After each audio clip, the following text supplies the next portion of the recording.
We're going to talk about the history of Christmas.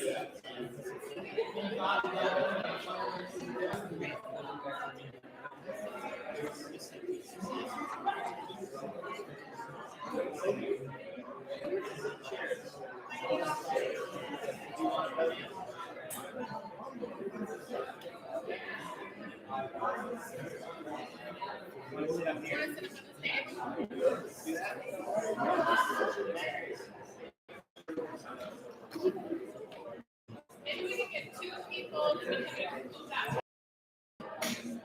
Hey, Ashley. Hey, Ash.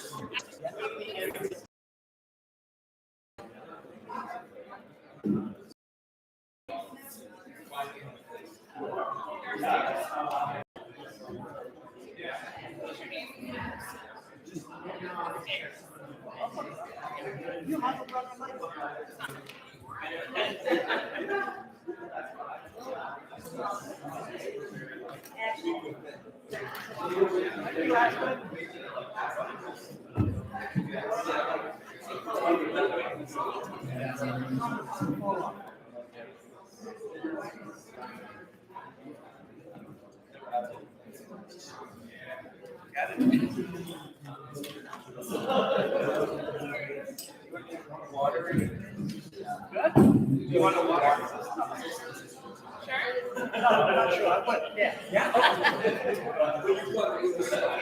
I have a water and a coffee.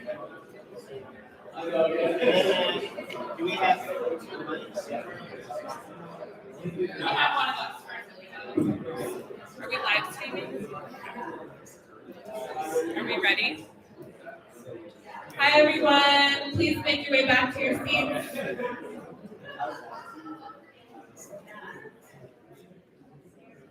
We're going to get started in just as many seconds as it takes you to finish up and sit down. I have a sort of an email type of a series of announcements that I'm going to make right now. So please run this back in your head as if you're reading the email twice. I'm just going to wait for folks to come in if they are going to come in and sit down.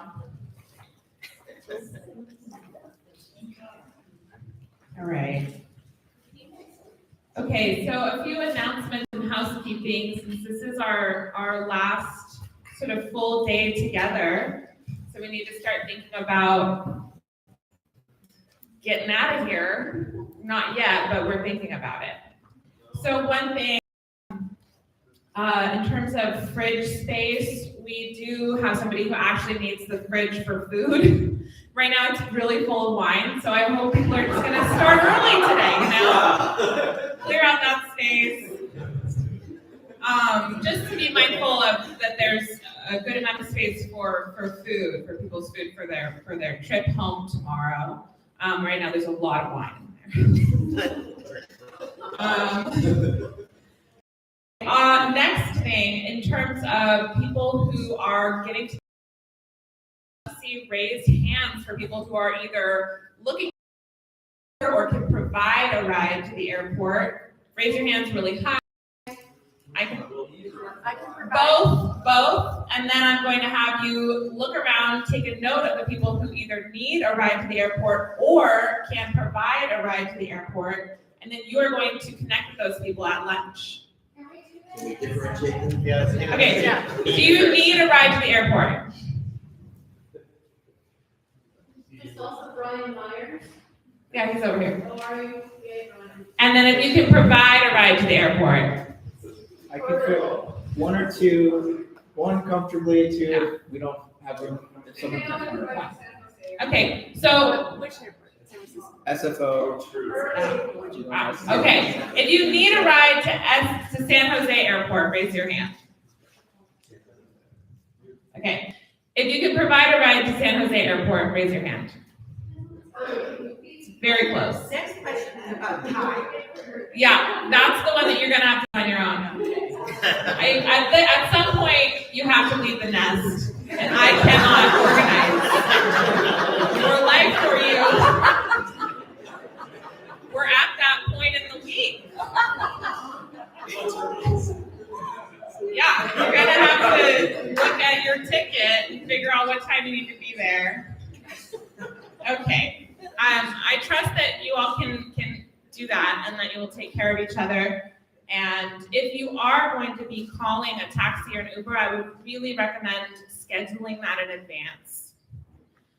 That was also in the email, you might remember. Okay, other things.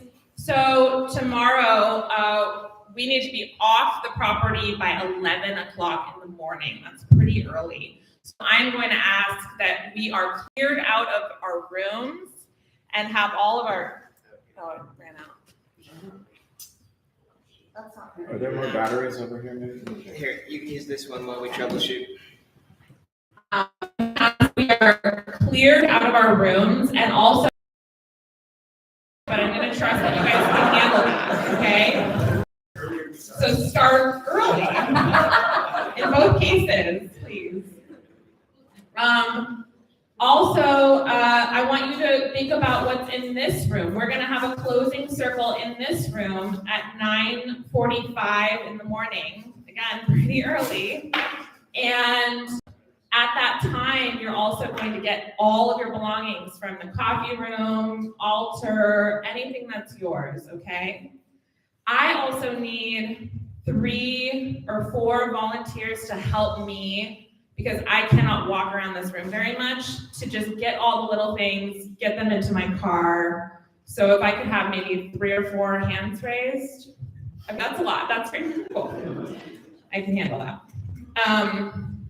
Okay, and then, all right, I think that's it.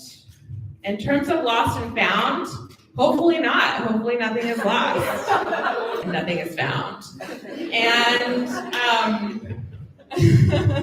but we'll do our best. If there are things, Janice will contact me, and then I can contact you, and then you guys can figure it out with the retreat center to get it back.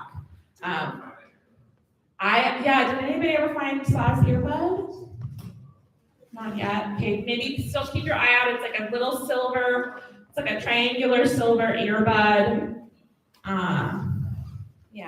So just, it's very precious. And you get $1 million. It could be anywhere, like along the path of the ghost of that night. Yeah, after midnight Jack says is when the earbud will probably appear. The ghost will get out and it's an offering. Yeah, what? Good wine? Okay, I think that ghost was a drinker, so. Okay. In all seriousness. Okay. Thank you for your patience. I am so. Okay, we're friends. Okay, I am so glad to have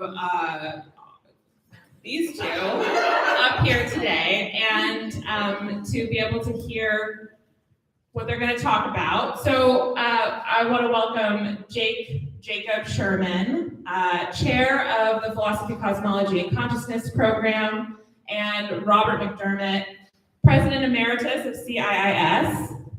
We bought the building with the Rockefeller money, and Professor and Chair Emeritus of PCC. And they are going to be talking about PCC and integral education. Thank you so much.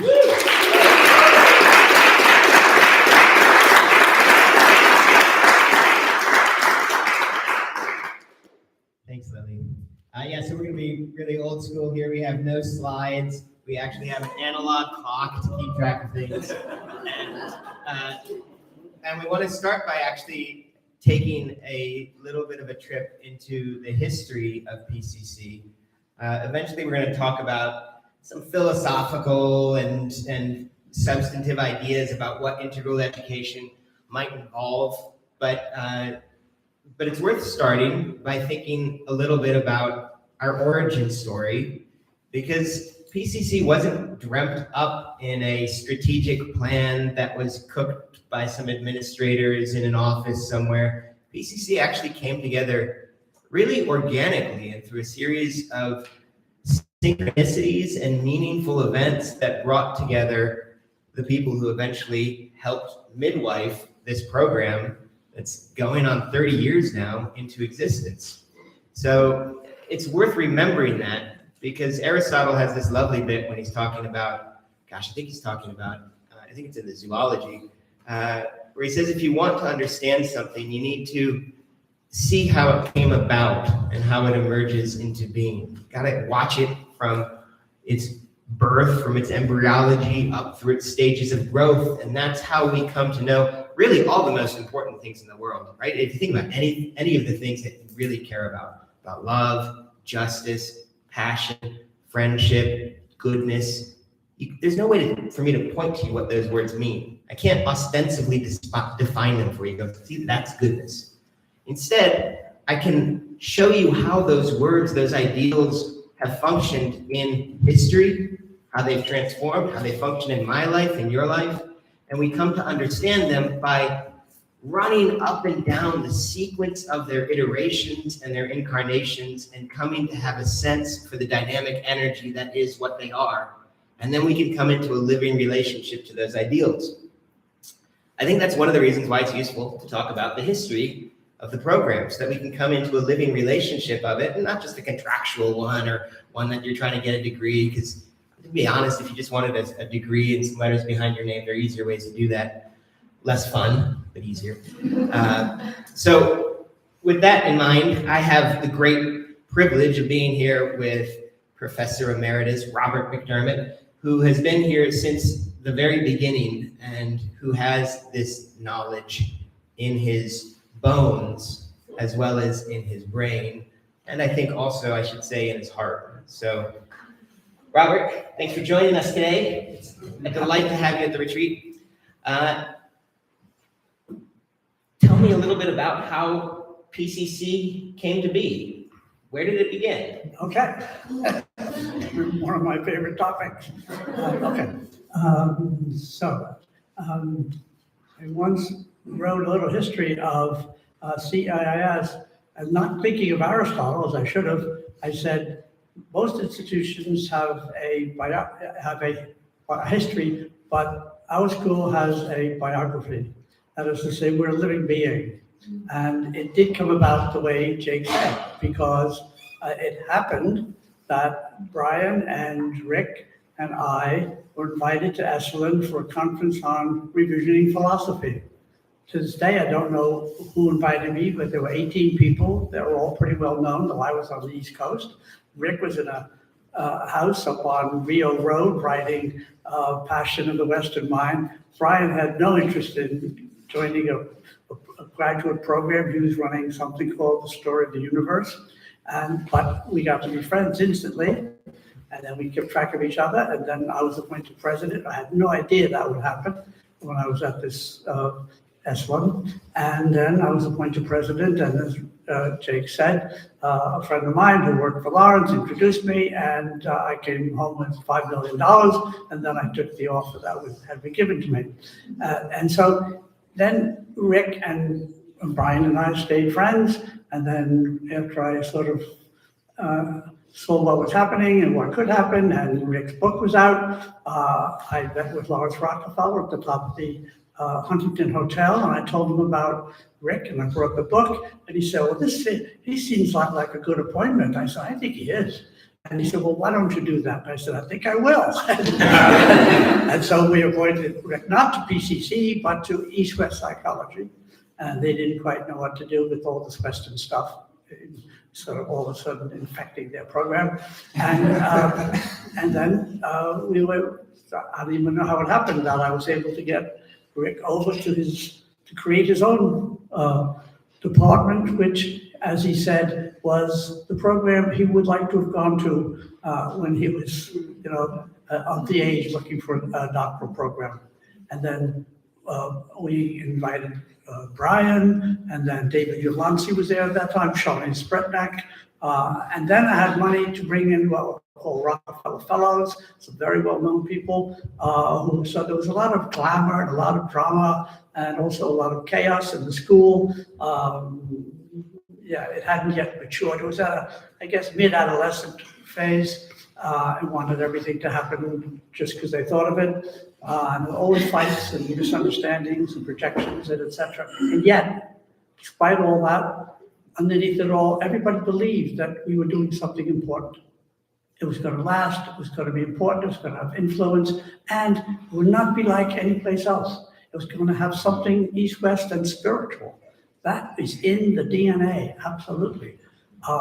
So then what happened with PCC? Well, Matt invited me to give the first half of an essay for a book on, isn't it innovative programs, Matt?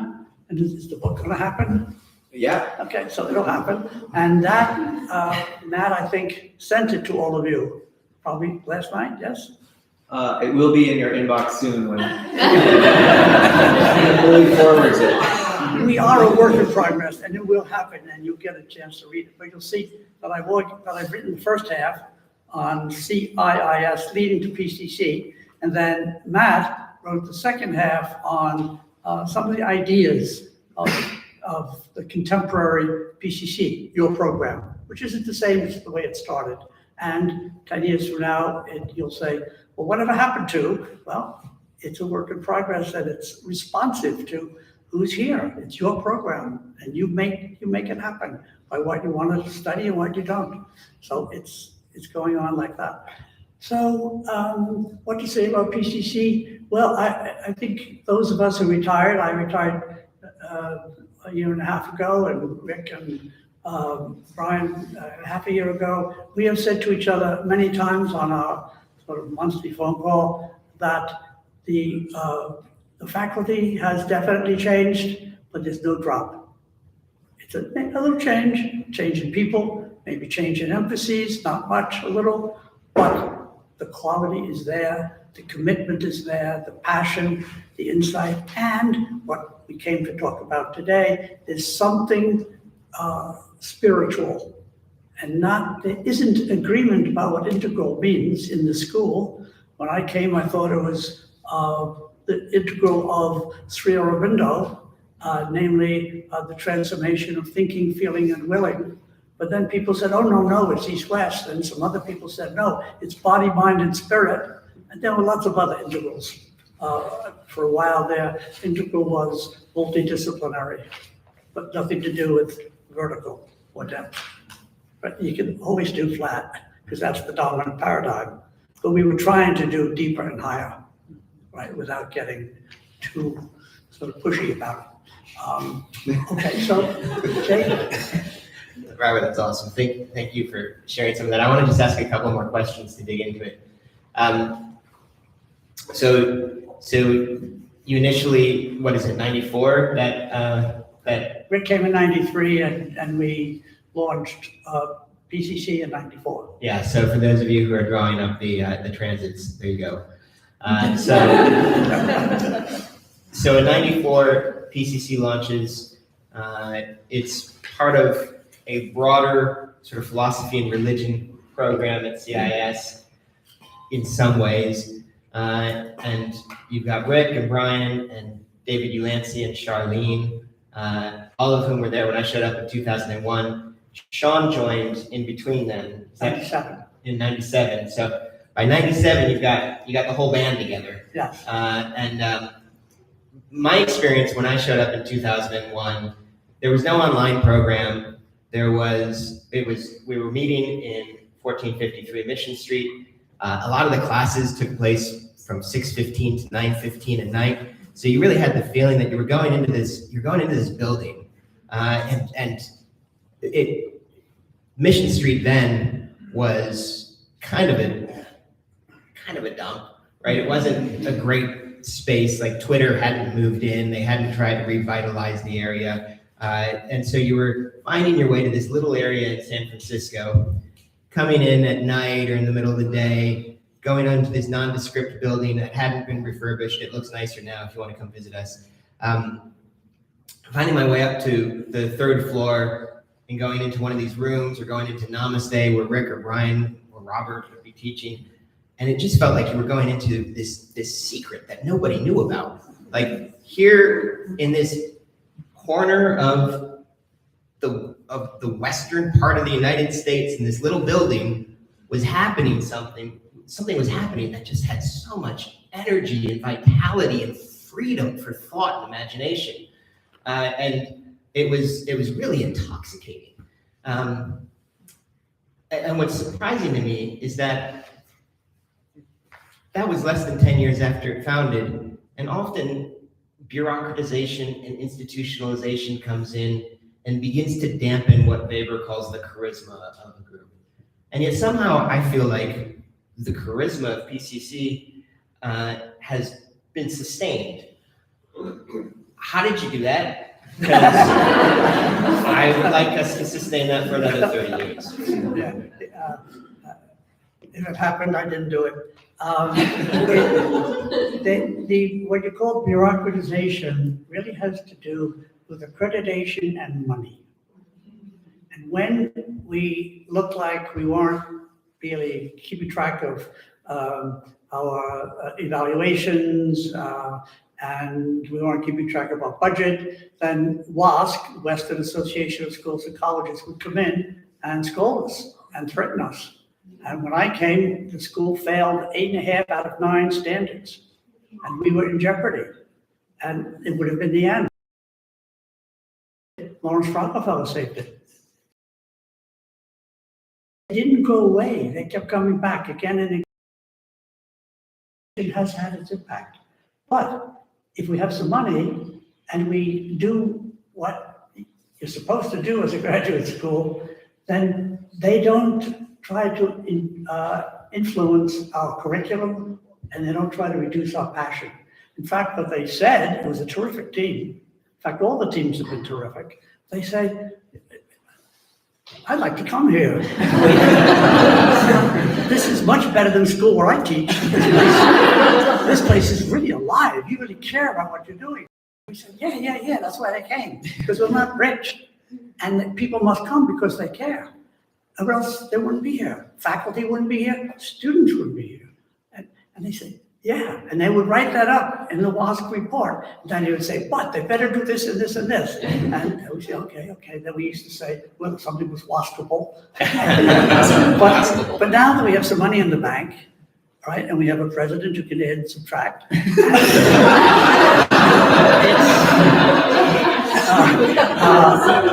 they're not breathing on us. No, we're legitimate, and we are really distinctive. Unusual, not just PCC, but other programs too. The anthropology department is an activist program, right? We're activists, all right?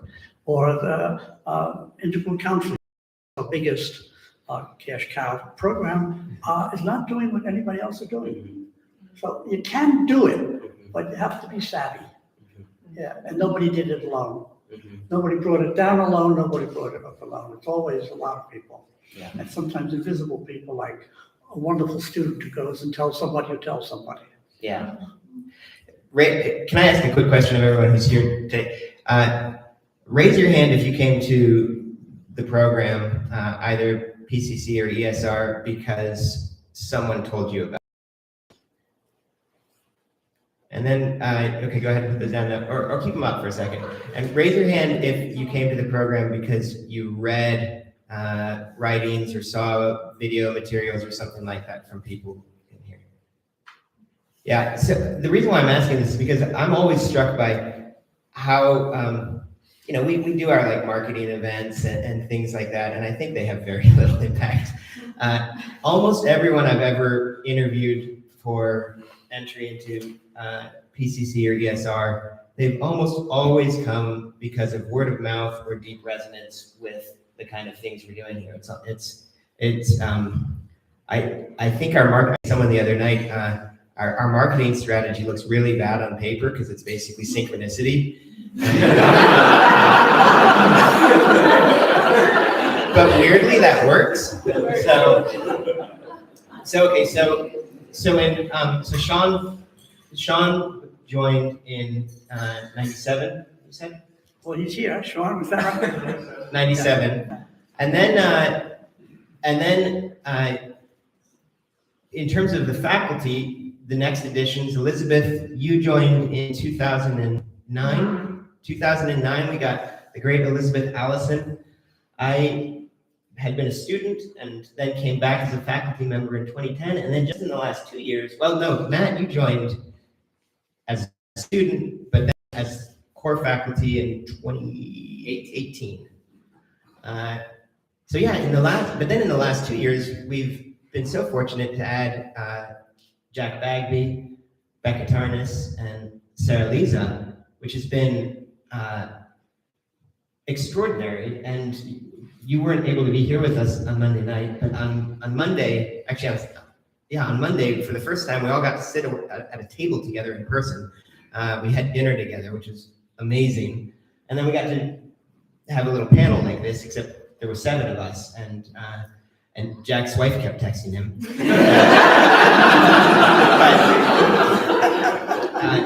But it was what was remarkable to me was seeing how what you might think of as like the morphic field, the energy field of the program just seemed to kick in place. Like it felt as if we'd been together for a very long time. You might have been. Yeah, that's good. I like that. In addition to synchronicity being our marketing strategy, the other side of it is that what you described as Aurobindo's vision of integral education, the transformation of thinking, feeling, I think that's always been at the pedagogical heart of what we've tried to do in PCC. That unlike a lot of philosophy programs out there, or also programs in religious studies, and in fact, most things that you would study at a university, we seem to have a shared commitment to an education, a paideia, a formation of the whole person, and not just something that affects the habits of the top 3 inches of your head. I want to interrupt because I'm suffering. I did not mention ESR, which is, has a complicated, it's deep relationship to PCC. It came out of PCC. And once again, it happened by people being together, not exclusively, but primarily. Elizabeth and I think Jake that year, were part of a FETSA project for mentors and mentees, and there were lots of ecological people there, and Elizabeth got a chance to tell this vision that she had for ecology, spirituality, religion, and these really heavy-duty people sitting around talking about, well, I don't know if you want that religion word in there, or others said, I don't know if you want that spiritual word in there, and you came home with a lot of good advice, and it's interesting that that's the program with spiritual in the title. Mm-hmm. So you can see philosophy, cosmology, and consciousness and not get that it's about spiritual, but it'd be hard to not get spiritual in ecology, spirituality, and religion. So that's a very important complement to PCC and PCC to it. So, well done. Thank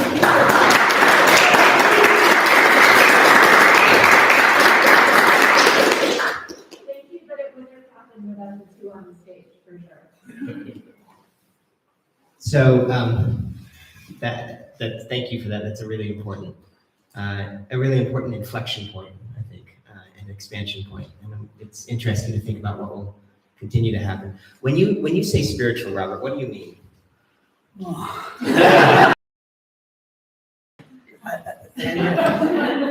This is actually stalling for time. I'll tell a little story. So, a dear friend of mine, a person who hired me to teach Manhattan philosophy at Manhattanville when I was young, introduced me to Lawrence Rockefeller, and he said, "Oh, I've been wanting to meet you." And he said, "Now, what do you mean by spirit?" The exact words. What do you mean by spirit? Well, I wasn't prepared for that question. I was prepared for, what am I going to do with the money? And so, angelic intervention, whatever you call it, I said, I think The mind is behind the body and spirit is behind the mind. And he said, I like that. Let's talk. And we went into the office, and there was Monet, and there was Van Gogh, and there was etc. And we talked. And he liked giving to a school that was willing to say in public, we're about spiritual. So what do I mean? The way I think of it is, I started my career studying the Bhagavad Gita with Thomas Berry, and there I learned the transformation of knowledge, action, and love. Yeah. And has it gone away? Because Steiner has the same three. Mhm. And I sort of have the same three. Because, I do try to think, and I do try to be affectionate, and I am always, half of my time involved in chairing boards and presidents and whatever, and family and friends. And so I think if one of those is missing, like I think Gandhi didn't spend enough time on knowledge. Fabulous with action. But he really needed to know more. He had some wrong ideas. But Aurobindo, I think, really did have three. But then you have to say, action for him was writing. Okay, and you have to grant that on the picket line.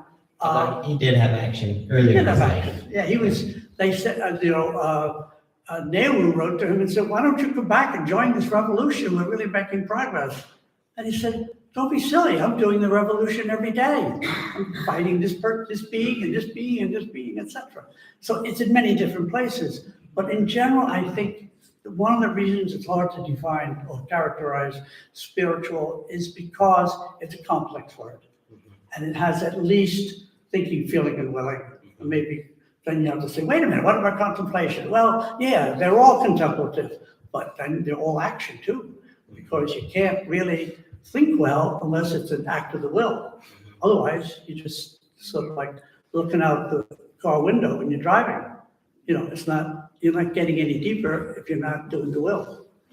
So it's a complex word, and my way of thinking about it is personal. Whatever I bring with me into the world and I'm able to do has those three pieces.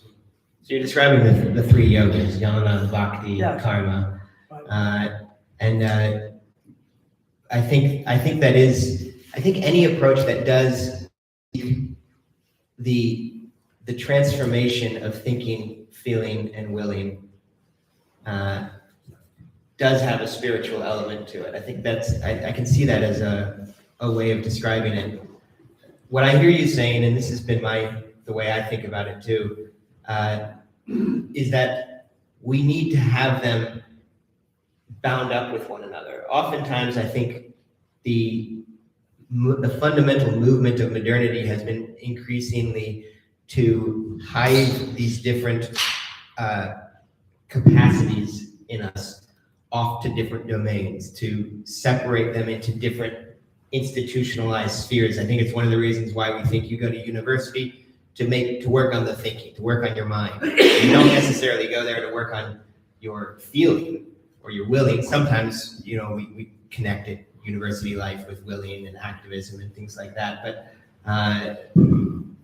But what you're saying, and what I would also want, is to recognize that any real education of both persons and communities involves the integral transformation of those three, because they're bound up with one another. Is that? Yeah, absolutely. Another certain structures in our head. Well, let's see, those three parts. So if I'm going to be a little bit Buddhist, then I want to keep track, paying attention to the teacher, to Buddha. Keep track of the second jewel, which is Dharma, the teaching and the practice. And then I want to keep track of the third jewel, not all the Buddhists keep track of, which is the Sangha. The Buddha created hundreds of communities where they all helped each other practice. The Sangha is essential to spiritual life. I believe PCC, CIS, and our friends we come from, and the families we may be creating, are Sanghas. They are spiritual bodies. And so I have a little argument going with the spiritual but not religious, because I think we need to be public. We need to be people who people can find. And for that, you need a sangha. You need to come to, which is one of the ways, I won't get into the Zoom thing. Okay, anyway, that's what that. When you were talking about that, it reminded me, I was reading, as I often do, I was rereading some of Barfield's work. And he has a lovely essay that is a little harder to find. It's an early essay from 1925 called Danger, Ugliness, and Waste. Do you know this one? Yeah. So here, it's, for those of you who don't know Owen Barfield's work, he's an amazing writer. I really love him. But during the 20s, Barfield's work was oftentimes focused more explicitly on some of the social, political, and economic ramifications of his thought than some of the later work. And in this one, he writes, "We may talk of education and of university extension, and we may be rightly proud of these things, but we know all the time in our hearts that without a general spread of means and leisure, the world of culture must remain forever the bitter farce it sometimes seems. An everlasting Decameron set in everlasting plague." The Decameron's a Botticelli thing when 7 people go away during the plague and kind of have a nice little cultured life of their own, being beautiful souls. And then Barfield says, "This social conscience of ours may be a comparatively recent addition to our hearts, a permanent one. And now that it has evolved in us, there's no greatness without it. Until its pains are allayed, the sincerest works of art will also be the most tortured and preoccupied, sacrificing spirit to idea and life to propaganda. I believe that for the future, we have to face either a world without these things, or a world in which the leisure and refinement which alone make them possible are not drawn in dividends from half-educated millions to whom all chance of knowing them or even valuing them is denied. One of these two things is true. Civilization is either a ghastly accident, or it is a means to the end of freeing the human spirit of the world."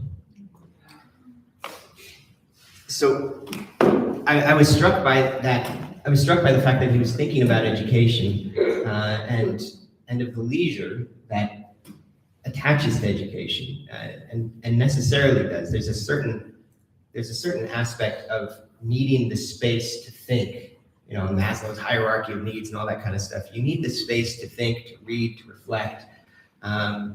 The freedom from constraint in order to allow genuine novelty or creativity the space to be born.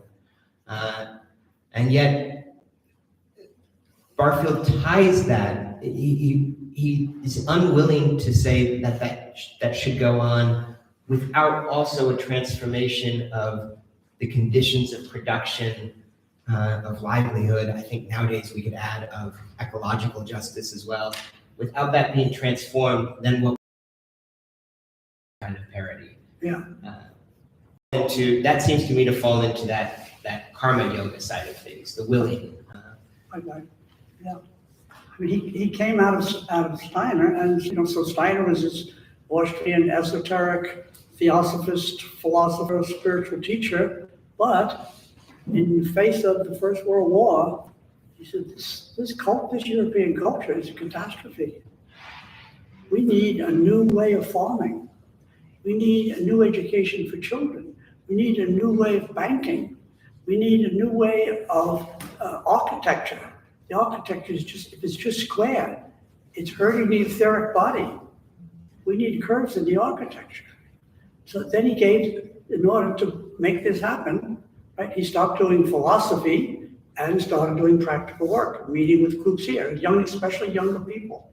He sought out the younger, here's what we need to do this. So it's, if a person has a rich spiritual life, I think it spills out into action. Contemplation and action is a basic core of Christian teaching. Contemplation and action. All those guys you study, they're all doing contemplation and action. Yeah.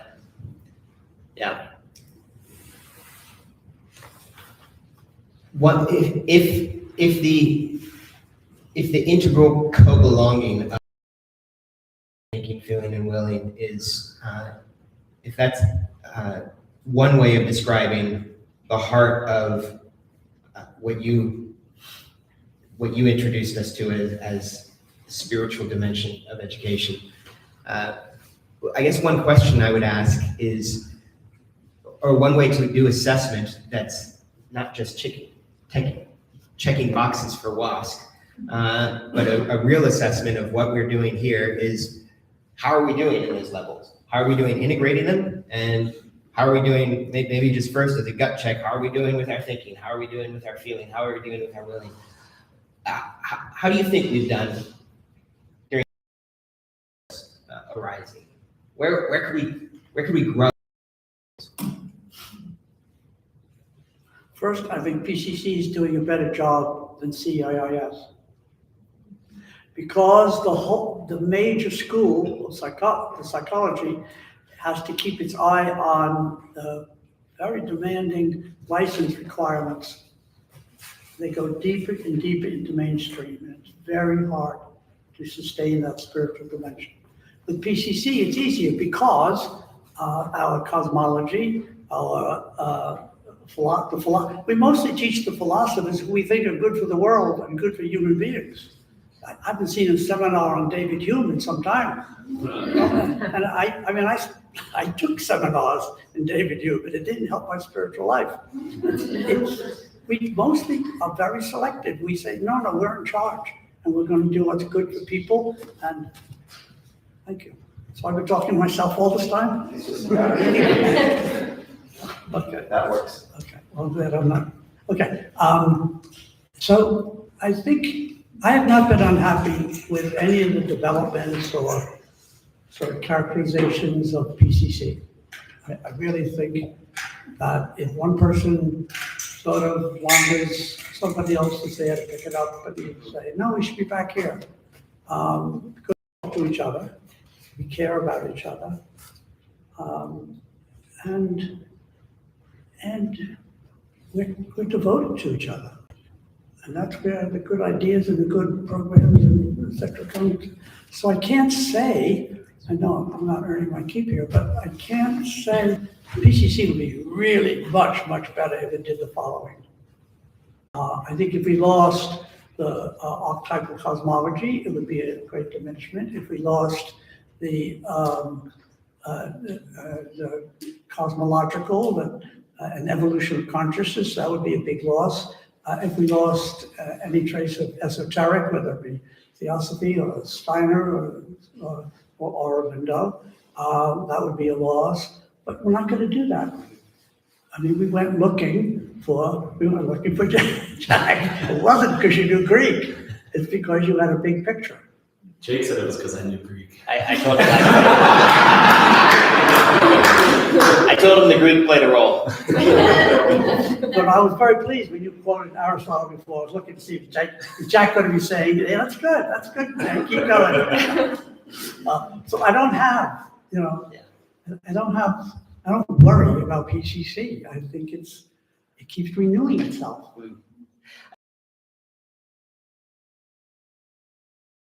Thinking in community and thinking with one another, a crucial aspect there. For any one person, or maybe Aurobindo body, thinking, feeling, and willing at, you can have it roll the D20 and get your character points all the way up on that.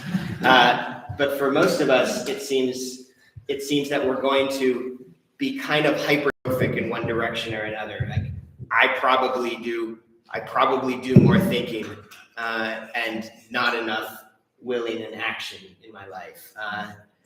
I think a lot of us are. That can't be true of a person who's chairing a fractious department. It's not a fractious And don't have children. Sure. Keep going. You're going to lose this argument. All right.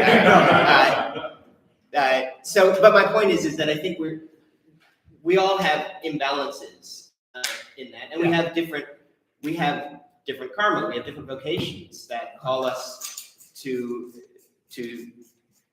accentuate one or another area a little bit more, which is why we have to do this whole work together. It's not something that we can do on our own. It's something that requires us being together, either virtually, as we've learned to be together over the last 3, 4, 5 years, but also in things like this, where we're together in a different sort of way. And then together in terms partnerships, I'm always struck by how many partnerships continue after people have matriculated and graduated. How a lot of what PCC does is one of our hidden functions is to help connect people to one another and help them to find each other, and to find people who may not be here now, but who will resonate after they leave from us. So we kind of make up for the difference that way, I guess. Just as I was on a track and therefore didn't do ESR, when I was talking about Sri Aurobindo several times, I failed to mention that Sri Aurobindo said that the mother, Mira Alfasa, brought as much to him as he brought to her, and that their consciousness was one of the same, and their work together then leads to the creation of a utopian city. That's action, that's will.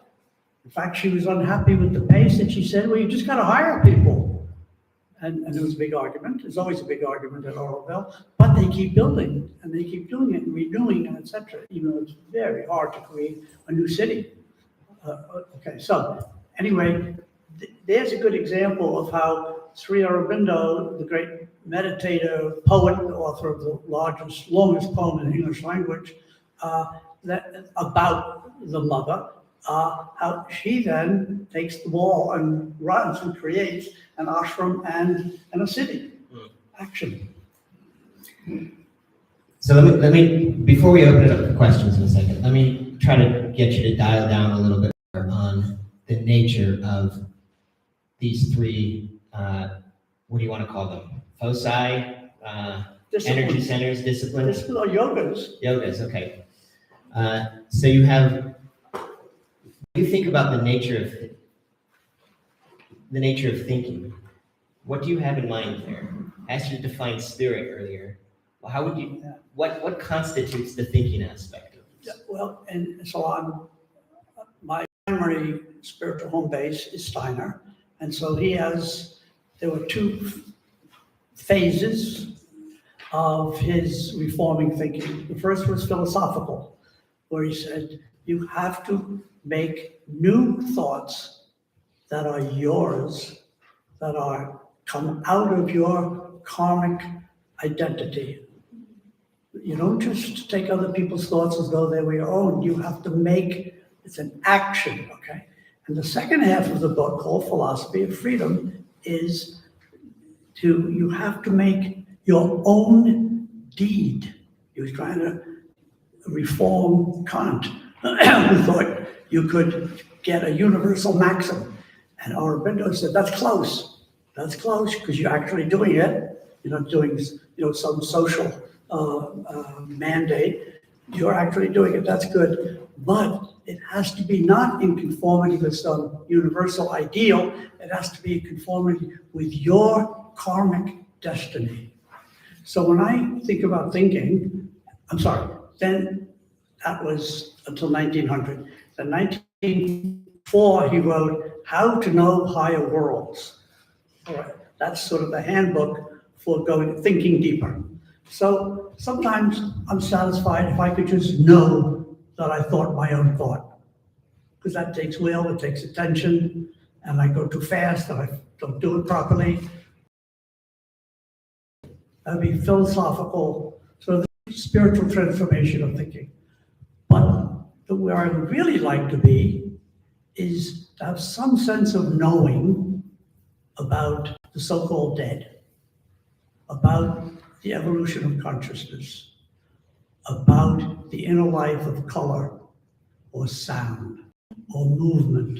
So everything we do is here, should be in the spiritual, it should be in the physical world, spiritualize the physical world. And so that's... You're saying that you're identifying thinking with an act of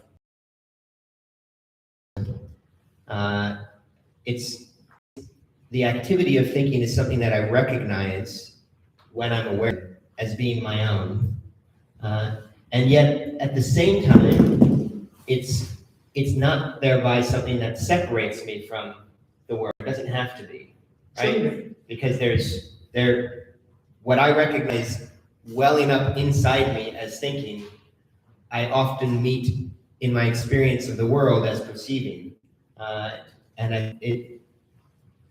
The capacity for me to then think something in the world is transformed from a representationalist paradigm, an objectifying paradigm where I'm making a sort of immediate copy of that thing in some sort of fantastic theater of my mind, but is instead an act of communion by which the dynamic being that I may be knowing, that I'm coming to have some knowledge of, that I'm thinking about, is present in my thinking as my thinking. So then it's no longer me or it. Is that Exactly. It's the opposite of me or it. It's communion. Right. Which reminds me of a dissertation that you chaired by a PCC a student, wrote a book on the friendship of Martin Luther King and Thich Nhat Hanh. And Thich Nhat Hanh referred to Martin Luther King as a bodhisattva. Well, a bodhisattva is a person who lives for the liberation of all sentient being. The bodhisattva vow says, I'm going to keep coming back while there is still a being that is suffering. All right? So they saw in each other in this beautiful friendship.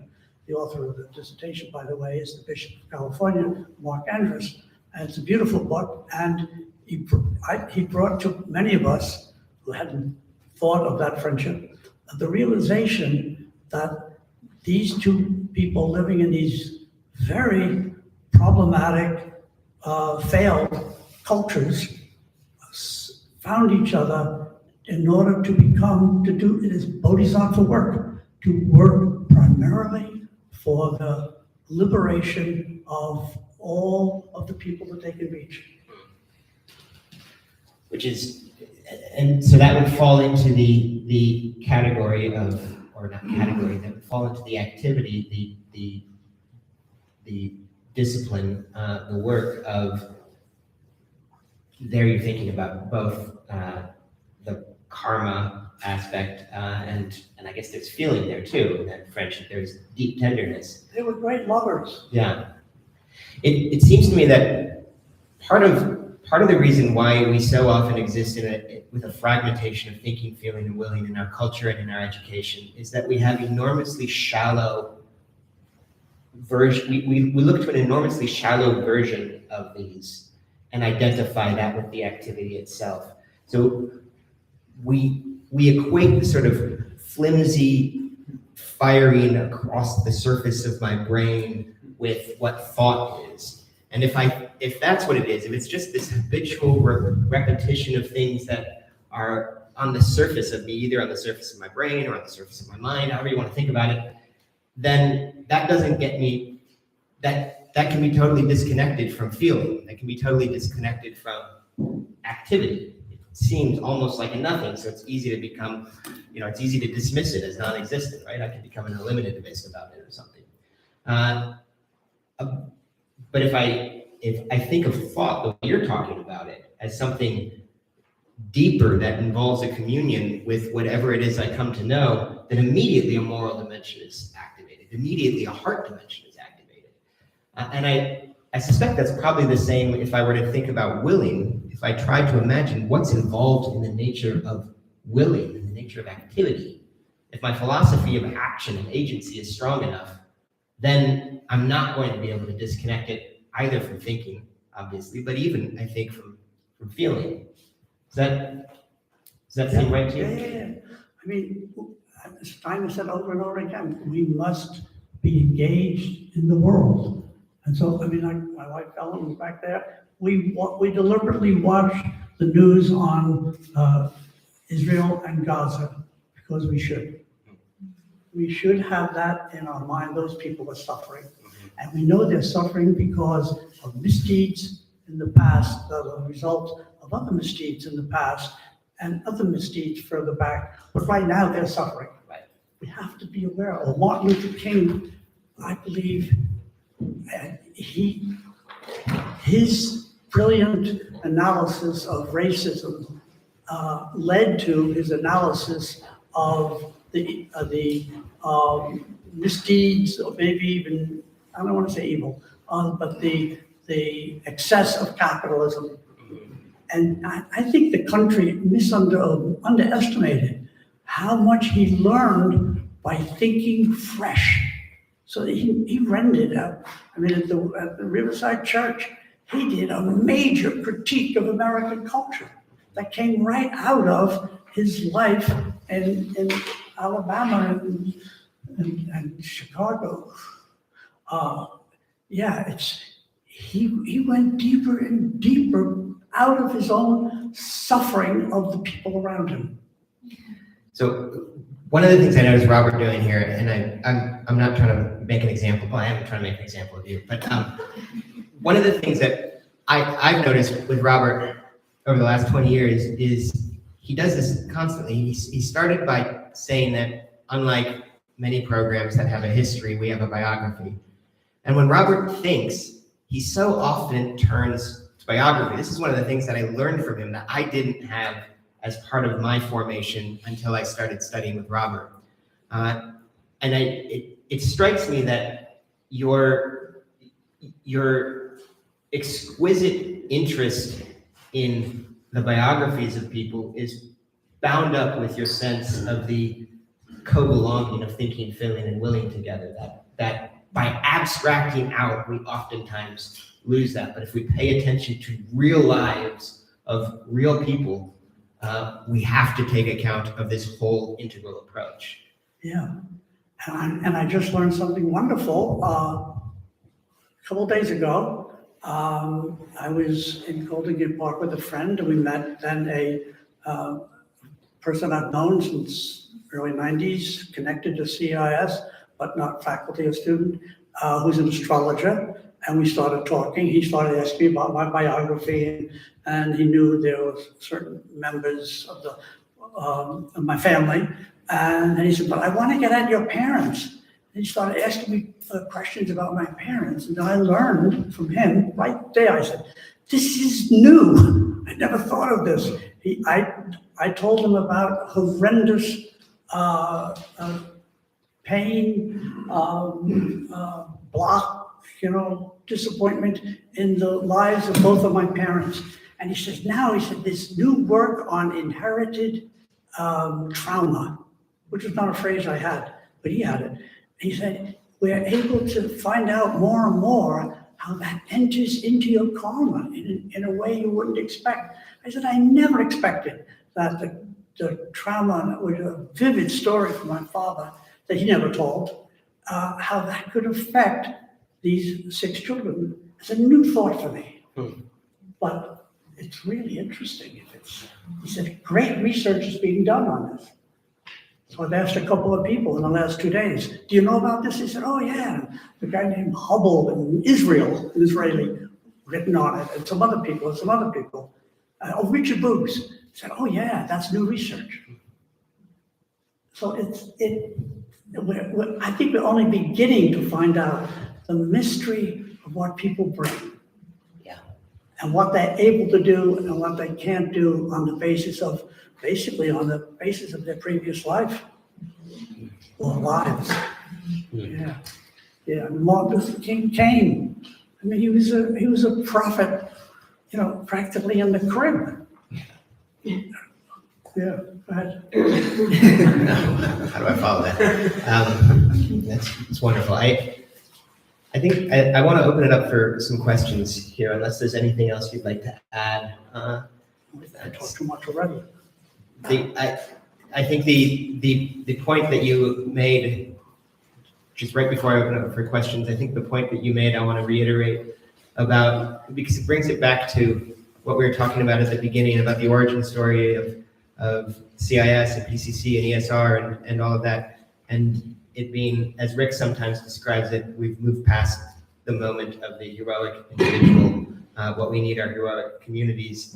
And the nature, it seems to me, of a heroic community is its capacity to pay attention to the person, to the people who come, and the biographies that they bring with their inherited trauma, but also with the gifts that they bring, and that the capacity to pay attention, that's what we just performed here for the last 4 or 5 days, right? Every time we do a PCC retreat, the fundamental structure of the PCC retreat is let's have everybody come and share the gifts they brought with them. And that's what makes it so wonderful every time. It's, we have some faculty things like this, but the primary substance of the week is people coming and bringing their gifts and sharing from the depths of their own being and heart and minds.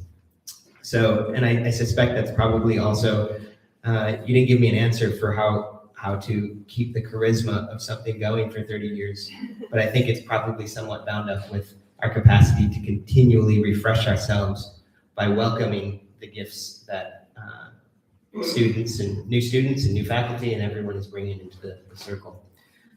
So with that, thanks Robert for joining us up here. I want to open it up for questions.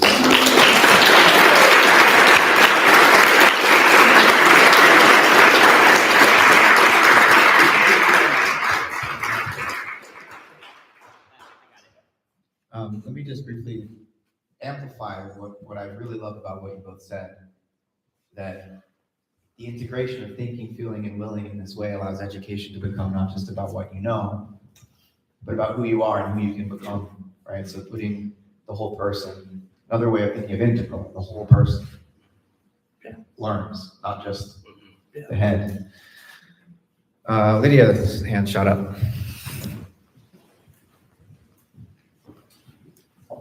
I just want to offer a reframe to support this conversation, to connect something that was said in the beginning to what we arrived at the end. And I say this with building relationship, not any disruption of it. The world outside the building earlier on, Jake, you described as a dump. And I just want to reframe that. We said it's a dump outside of the building. Yeah, I know you didn't. And so I just think it's important to reframe that and connect that with what we're saying about suffering. I know for me, it was so impactful to be able to go inside the walls of this building and have these integral education experiences, and then go outside and be situated in the systemic results of suffering in this country. And so I just maybe want to repeat that picture a little bit, because I think it actually supports a lot of what you are bringing and saying. And I say that with the utmost respect and compassion. Just want to offer that connection. Yeah, sorry, I remember what I said now. And I appreciate that. That's an insensitive way for me to put it.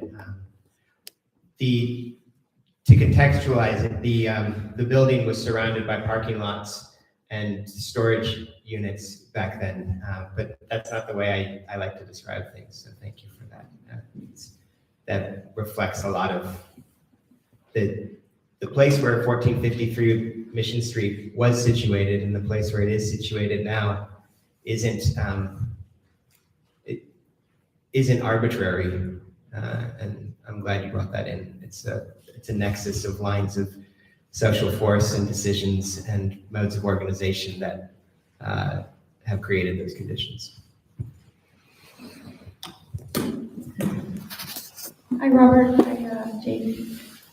So I just want to respond to what you were saying about Steiner and the importance that he placed on thinking. I recently read my first Steiner book, and that part really stood out to me personally, because I think in the spiritual conscious community, there's kind of an inherent bias sometimes that feeling is more important than thinking, and thinking is bad or should be mental and that kind of thing. And Steiner was actually kind of showing the opposite idea, because with feeling, there's a side to being attached to feeling, where you get things like blind rage, which causes these generational wars because people are too attached to these dark emotions and they won't let go, like sense of like injustice or justice for them, and they get attached to it. And these wars just propagate. Or you get things like addiction, which is also a bodily feeling. You get addicted to an emotion. And to heal something like addiction. And to heal something like addiction. Time out 1 second. Yeah. Loud enough. I can't understand because of the echo. So either you come here or else Jake is gonna have to translate for me. Can I just speak like this? Can you hear me? If you could maybe go closer. You walk up. Yeah. Can you hear me like right now? Can you hear me? Yes, I can. Okay, so do you want me to start over? Did you hear the beginning? Working at it. Okay, sorry. I just really, I'm doing it out there. okay. I really resonated with when Steiner spoke about energetic thinking, right? I really resonated when Steiner spoke about energetic thinking. Yeah. Because in the spiritual conscious community, there's a little bit of an ingrained bias about that feeling is more important than thinking. Yes. That being mental is bad and that feeling is good. But there's also the dark side to feeling when people get too attached to dark emotions. You know, that's how generational wars are propagated because they're in the spiral of dark emotion, or things like addiction, which is also a feeling. You know, if you're blindly following a feeling in your body, to heal addiction, addicts have to use proper thought in a way to lift themselves out of their body and their feeling. And this is how they heal. So thinking is very important. And I think what Steiner was trying to say is that he also said that people that are too attached to feeling are scared to let go of something, scared to move to like the next level of growth. And the reason I say this is because I'm a Cancer, so I naturally feel a lot of things, and I'm like pulled in different directions by emotions all the time. So I don't use feeling as a guide to like, this is like, you know what I mean? Like, I don't listen to every feeling as a guide. Rather, I like analyze what I feel. And if I'm feeling something negative, that means I have to use my thought and my will to align my thoughts. And that creates a more balanced feeling.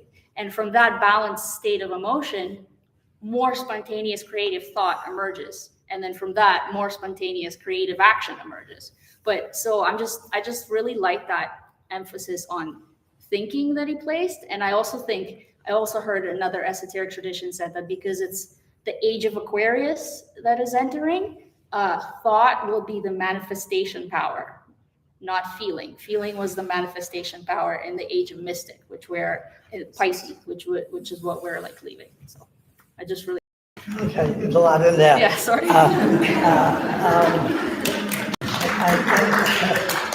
I think in general, yes, I think in general what I'm comfortable with as opposed to uncomfortable is when someone either says or is thought to have said, this is good and this is bad.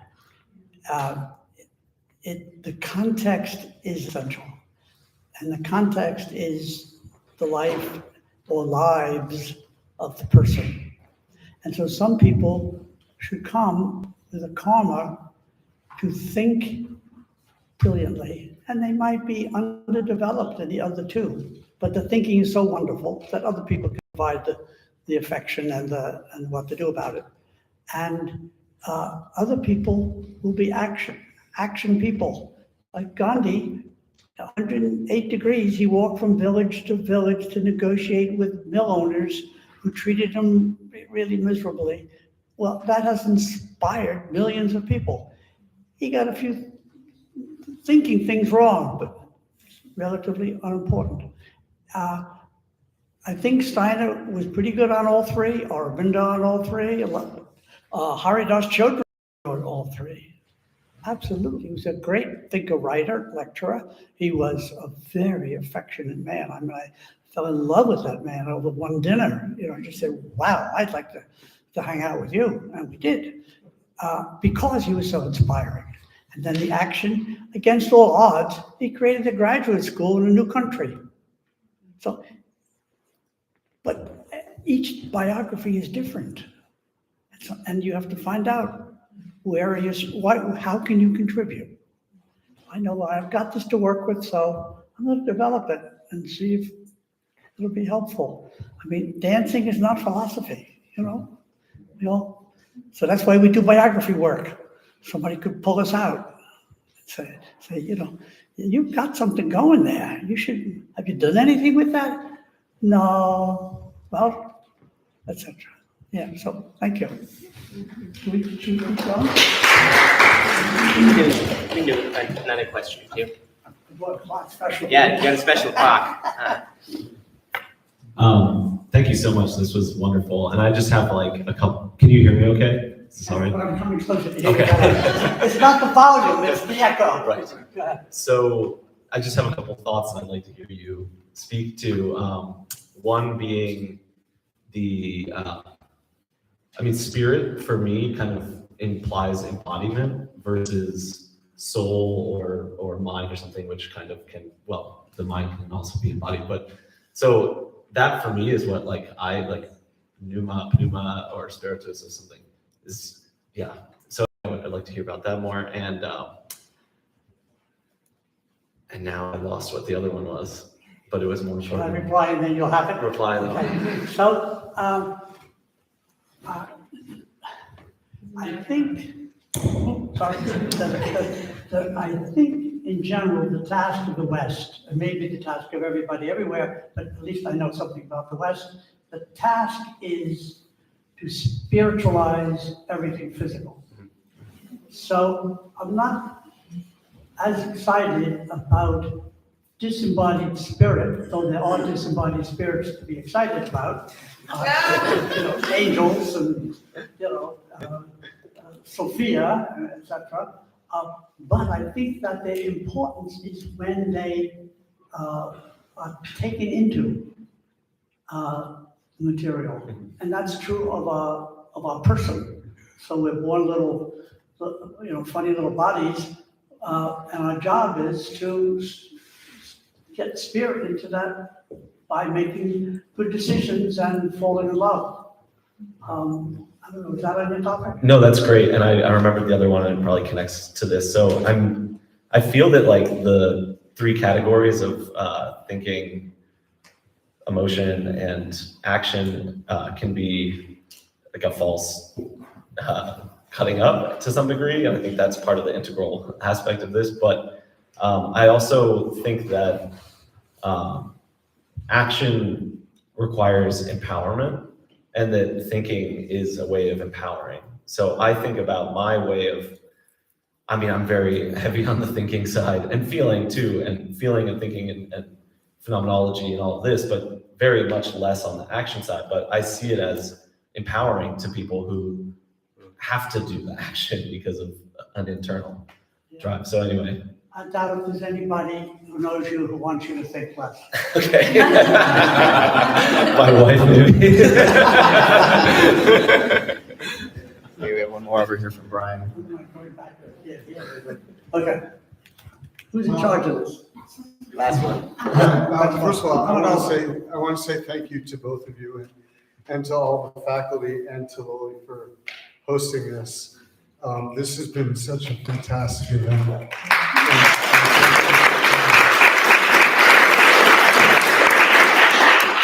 So I suppose there's a synchronicity of time, and so that, but one of the things that I had been looking forward to in coming to CIS is studying Steiner more.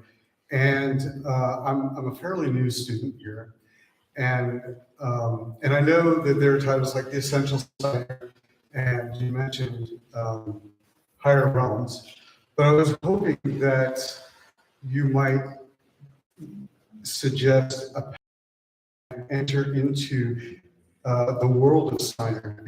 He produced so much work, and it's kind of overwhelming to be. Yeah, I answer emails. Okay. And I meet people for coffee at the and I answer phone calls. And I'm happy to come to CIS anytime, because that way there's a couple of people there. Yeah. Yeah. I was there last week, it was empty. 5 people. New Jersey. Yeah, I'm in Cincinnati. You're in Cincinnati. So we'll talk. Yeah. FaceTime on Zoom or something. Sure. That's the action part of the three. Somebody calls me, I answer. Can we do one more, or should we? It's lunch, so. Yeah. Okay. Well, I have to do it afterwards. You can come up. Yeah, so maybe just join me in thanking Robert and Ellen May.